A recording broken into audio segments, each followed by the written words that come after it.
Hello everyone, welcome back to my channel.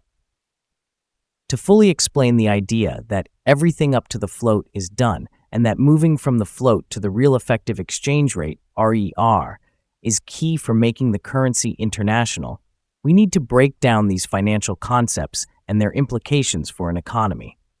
In this case, we'll use Iraq's currency situation as an example, given its relevance to discussions of currency reform. When we say everything up to the float is done, this suggests that Iraq, or any country in a similar situation, has completed most of the groundwork necessary for moving toward a flexible exchange rate system.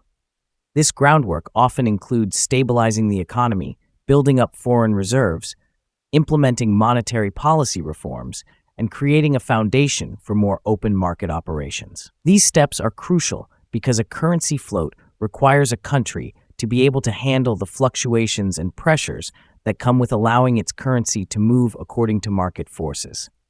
At present, Iraq operates under a fixed exchange rate system, meaning the value of its dinar is pegged to another currency, most often the US dollar. This gives the government control over its currency, but limits the potential for international trade and investment because the currency's value doesn't reflect market realities. A float, on the other hand, would let the dinar's value be determined by supply and demand in global markets. However, this shift to a floating rate is not something that can be done without preparation. It requires strong economic fundamentals, because once the currency is floated, it becomes subject to external pressures, including speculation and changes in the global economy. Moving from a float to establishing the REER is the next critical step in making a currency truly international. The real effective exchange rate takes into account the inflation rates of trading partners, making it a much more accurate reflection of a currency's true market value in relation to global trade. The REER helps determine how competitive a country's exports are in international markets by adjusting the nominal exchange rate for price differences across countries.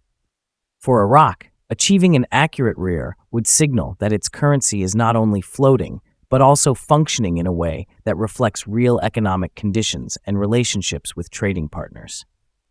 Internationalization of a currency is the goal here. This means the currency is not only used domestically, but also recognized and used in global trade. Achieving this status requires trust and confidence from international investors and trading partners. By moving to a float and establishing a stable REER, Iraq would be making its currency more attractive for international use. This could open up new opportunities for trade, investment, and economic growth. However, the path from a float to an internationally recognized currency is not without risks. If not managed properly, floating the currency could lead to inflation or currency devaluation, which would undermine economic stability.